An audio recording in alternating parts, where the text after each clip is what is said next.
The Puppet's Shadow, Part 2. The Hunt by Dawn. The Holloway house was silent. Lydia was found asleep on the floor, untouched, the locket gone. But Father Elric, he had vanished. 3 days later, the Vatican received a sealed envelope. Inside was a page torn from an exorcism manual, smeared with black ash and a single phrase written in blood. Your shepherd has returned to his flock. Father Marlowe, Elric's former apprentice, was the first to recognize the handwriting.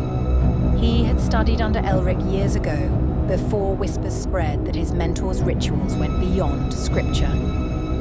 Now Marlowe led a secret division, the Inquisitors of St. Ilias, charged with hunting corrupted priests.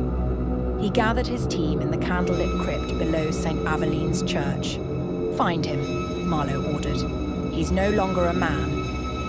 He's a vessel." In a decaying monastery on the outskirts of Prague, Elric knelt before a dozen cloaked figures. Their eyes glowed faintly red. "Welcome, Father," one hissed. "The Archon has waited centuries for your awakening." Elric smiled faintly.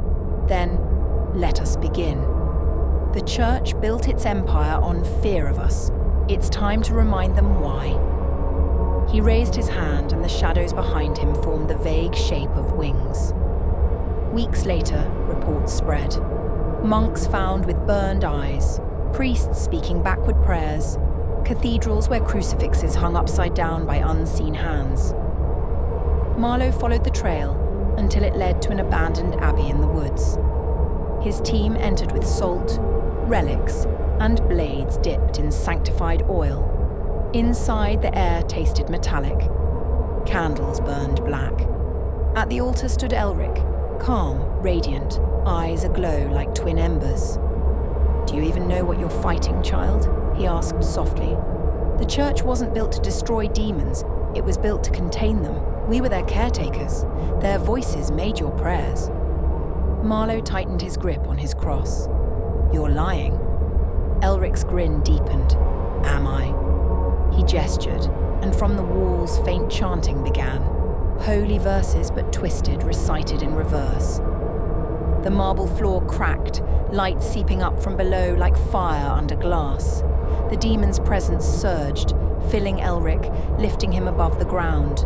But then something unexpected happened. Marlowe stepped forward and raised a second locket, the twin of Lydia's. "You forgot this one, Master." Elric froze. The locket pulsed with pure light.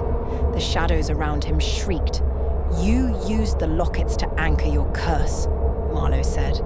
"But the girl's wasn't the only one. You left a piece of yourself behind when you trained me." The air exploded with a scream that wasn't human. Elric's body convulsed, half of him turning to ash, the other half fighting to reform. But as he burned, he smiled. "You think you've won," he whispered. "You haven't seen the real architect yet." Then he disintegrated into smoke, leaving behind only his cross, melted and blackened. Back at the Vatican, Marlowe stood before the council, weary but resolute. "It's done," he said.